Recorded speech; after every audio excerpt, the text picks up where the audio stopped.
नमस्कार। आइए आगे बढ़ते हैं हमारे उसी विषय के ऊपर जहां पर हमने ये जाना कि आज इस दौर में हमें अपने ही अस्तित्व के उस दूसरे पहलू माने अपनी ही सेल्फ से संपर्क की आवश्यकता है। और वो इसलिए है क्योंकि जो अतिरिक्त ऊर्जा आज हमें चाहिए वो हमें वहीं से प्राप्त हो सकती है। हमने सब तरह की कोशिशें कर ली, तो अब ये एक कोशिश इस तरफ भी कर ले। और ये मैं कह रहा हूं और मानिए ऐसा नहीं है, विज्ञान ने इसको प्रमाणित किया हुआ है। पेंसिल्वेनिया के एक प्रोफेसर है और उन्होंने बहुत ही एक रोचक रिसर्च किया है। उन्होंने मानव मस्तिष्क के स्कैन निकाले। माने कुछ लोग जो ध्यान की उच्च अवस्था में हैं, कुछ लोग ऐसे जो प्रेयर में विश्वास करते हैं, कुछ लोग ऐसे जो उस भाव के माध्यम से एक रूपता की स्थिति को प्राप्त किए हुए हैं, और कुछ लोग ऐसे हैं जिन्होंने संपूर्ण सरेंडर कर दिया है, माने समर्पण कर दिया है। ऐसे लोगों के मानव मस्तिष्क किस तरह कार्य करते हैं, क्या क्या उसकी असर होती है। उन्होंने बताया कि अगर मस्तिष्क में गतिविधियां बढ़ती हैं तो लाल रंग बढ़ जाता है। अगर गतिविधियां कम होने लगती है तो वो हल्का पीला रंग होना शुरू हो जाता है। माने वो एककार, एक रूपता और वो उस भाव के माध्यम से प्रार्थना की स्थिति में मस्तिष्क का निश्चित हिस्सा विशिष्ट तरीके से कार्य करता है, वो हल्के नीले रंग का हो जाता है। और सरेंडर की स्थिति में तो मस्तिष्क अलग ही स्तर पर चला जाता है।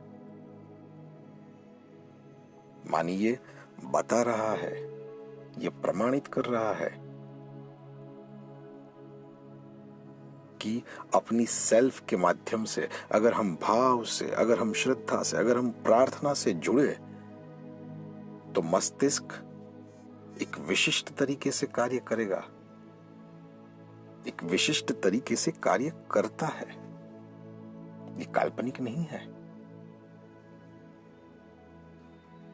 भाव के माध्यम से अपने भीतर से उठने वाली वो ऊर्जा अपने मस्तिष्क तक पहुंचती है और मस्तिष्क को रिलैक्स करती है, एक अलग ही स्तर पर अपने मस्तिष्क को लेकर जाती है। ये विज्ञान ने प्रमाणित किया हुआ है। उन्होंने कहा कि एक क्लियरिटी की स्थिति आ जाती है, माने एक स्पष्टता की स्थिति आ जाती है। ये आज के वक्त में अत्यंत आवश्यक, स्पष्टता, क्लियरिटी माने क्लियरिटी इस बात की कि आज मुझे जिस अतिरिक्त ऊर्जा की आवश्यकता है वो मुझे मेरी सेल्फ से, मुझे मेरी भीतर की उस सेल्फ से संपर्क करने के माध्यम से मिल सकती है। ये क्लियरिटी, ये हो सकता है, माने अनुभव होता है। और उसी अनुभव को उन्होंने स्कैन के माध्यम से दिखाया है और उन्होंने अंत में बहुत ही अच्छे तरीके से बताया कि इसको किस तरह जाने। तो मुझे उस अपनी ही उस अस्तित्व के दूसरे पहलू को जानना है। ये उस जानने की तरफ हमारा उठाया हुआ पहला कदम है।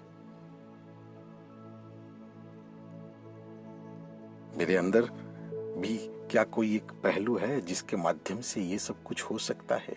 ये पहला कदम है। और इस सारी बात को हम जानते ही है। आजकल की बोलचाल की भाषा में हम बोलते हैं ना कि स्पेस चाहिए, स्पेस चाहिए। वास्तव में वो स्पेस क्या है? माने वास्तव में स्पेस क्या? हमें बाहर कोई नहीं है, एकांत चाहिए, कोई ऐसी जगह चाहिए, वो स्पेस है? वास्तव में हमें स्पेस अपने ही अंदर चाहिए। अपने अंदर कोई ऐसी स्थिति हमें चाहिए जहां पर ये सतत चलते हुए विचार विचार विचार में से थोड़ा सा गैप मिले, थोड़ा सा खालीपन मिले, जहां पर कोई भी विचार ना आता हो। वो वाली स्पेस चाहिए। हम भीतर के स्पेस की तलाश बाहर कर रहे हैं। इसका मतलब हमें मालूम है कि हमें क्या चाहिए, इसीलिए तो हम बोलते हैं कि हमें स्पेस चाहिए, पर उसकी दिशा, उसकी तलाश अब वक्त आया है कि भीतर की तरफ करें। ये हो सकता है तो इसकी तरफ आगे कैसे बढ़े? इसकी तरफ आगे बढ़ने का पहला कदम यही है कि मुझे जानना है कि क्या मेरे भीतर भी कोई ऐसा दूसरा पहलू है। उसे जानने की इच्छा रखनी पड़ेगी। और क्या मैं उसका अनुभव भी कर सकता हूं? उसको जानने की स्ट्रॉन्ग इच्छा हमें कहीं ना कहीं उस मुकाम पे लाके खड़ा कर ही देगी जहां पर उस सेल्फ का अनुभव हो। कोई भी स्ट्रॉन्ग इच्छा हो, वो वातावरण में उस जगह तक पहुंच ही जाती है जहां पर वो इच्छा पूर्ण हो। अगर हमारी सारी की सारी शक्ति उस इच्छा को पूर्ण करने की तरफ आगे बढ़े, तो ये ही पहला कदम है। आइए उस पहले कदम की तरफ आगे बढ़ते हैं और उस सेल्फ की तरफ आगे बढ़ते हैं, उसके अनुभव की तरफ आगे बढ़ते हैं। कोई ना कोई, कहीं ना कहीं से तो कुछ ऐसा होगा जिससे हम उससे संपर्क बना पाएंगे। आज इतना ही। नमस्कार।